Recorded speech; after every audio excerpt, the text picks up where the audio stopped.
savons du reste que toute chose concourt au bien de ceux qui aiment Dieu, de ceux qui sont appelés selon son dessein.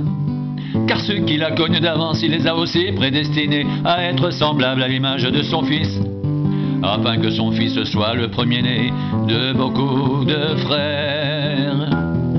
Et ceux qu'il a prédestinés, il les a aussi appelés. Et ceux qu'il a appelés, il les a aussi justifiés. Et ceux qu'il a justifiés, il les a aussi glorifiés.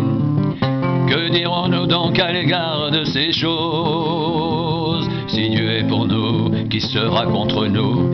Lui qui n'a point épargné son propre Fils, mais qui l'a livré pour nous tous, comment ne nous donnera-t-il pas aussi toutes choses avec lui? Qui accusera les élus de Dieu? C'est Dieu qui justifie. Qui les condamnera? Christ est mort.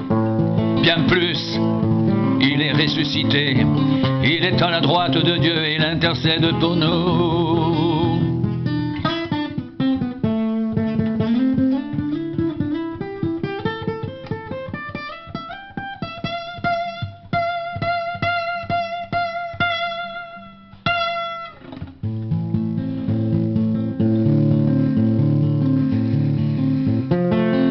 Qui nous séparera de l'amour de Christ? Sera-ce la tribulation ou l'angoisse, ou la persécution, ou la faim, ou la nudité, ou le péril, ou l'épée? Selon qu'il est écrit, c'est à cause de toi qu'on nous met à mort tout le jour, qu'on nous regarde comme des brebis destinées à la boucherie. Mais dans toutes ces choses, nous sommes plus que vainqueurs par celui qui nous a aimés.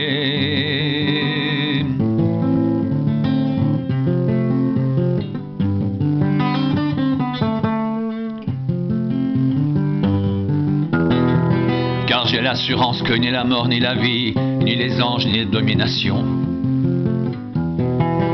ni les choses présentes, ni les choses à venir, ni les puissances, ni la hauteur, ni la profondeur, ni aucune autre créature ne pourra nous séparer de l'amour de Dieu manifesté en Jésus-Christ notre Seigneur.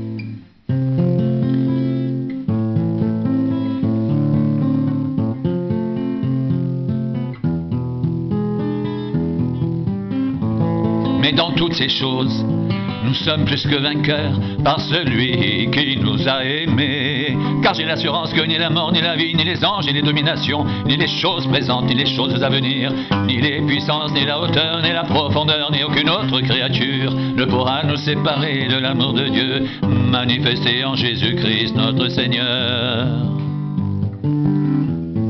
Ne pourra nous séparer de l'amour de Dieu manifesté en Jésus-Christ notre Seigneur. J'ai l'assurance que ni la mort, ni la vie, ni les anges, ni les dominations, ni les choses présentes, ni les choses à venir, ni les puissances, ni la hauteur, ni la profondeur, ni aucune autre créature ne pourra nous séparer de l'amour de Dieu manifesté en Jésus-Christ notre Seigneur, en Jésus-Christ notre Seigneur.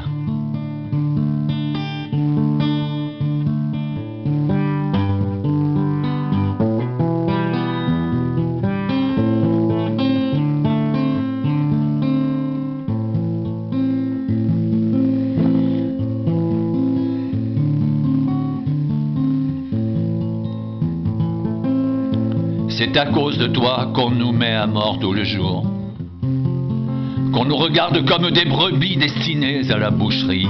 Mais dans toutes ces choses, nous sommes plus que vainqueurs par celui qui nous a aimés. Car j'ai l'assurance que ni la mort, ni la vie, ni les anges, ni les dominations, ni les choses présentes, ni les choses à venir, ni les puissances, ni la hauteur, ni la profondeur, ni aucune autre créature ne pourra nous séparer de l'amour de Dieu manifesté en Jésus-Christ notre Seigneur. ne pourra nous séparer de l'amour de Dieu, manifesté en Jésus-Christ notre Seigneur, manifesté en Jésus-Christ notre Seigneur. Rien ne pourra nous séparer de l'amour de Dieu, manifesté en Jésus-Christ notre Seigneur. En Jésus-Christ notre Seigneur.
J'estime que les souffrances du temps présent ne sauraient être comparées à la gloire à venir qui sera révélée pour nous.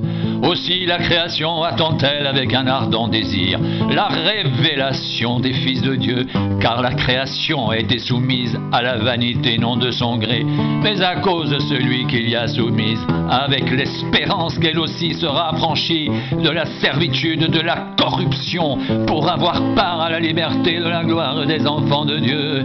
Or nous savons que jusqu'à ce jour, la création tout entière souffre, soupire et souffre les douleurs de l'enfantement.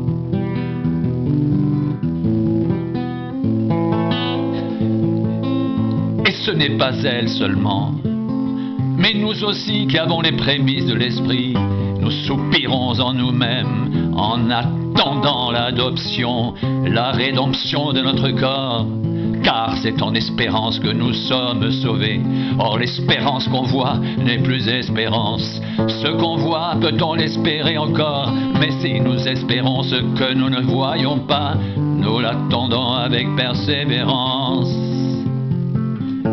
De même aussi l'Esprit nous aide dans notre faiblesse, car nous ne savons pas ce qu'il convient de demander dans nos prières, mais l'Esprit lui-même intercède par des soupirs inexprimables, et celui qui sonde les cœurs connaît la pensée de l'Esprit, parce que c'est selon Dieu qu'il intercède en faveur des saints.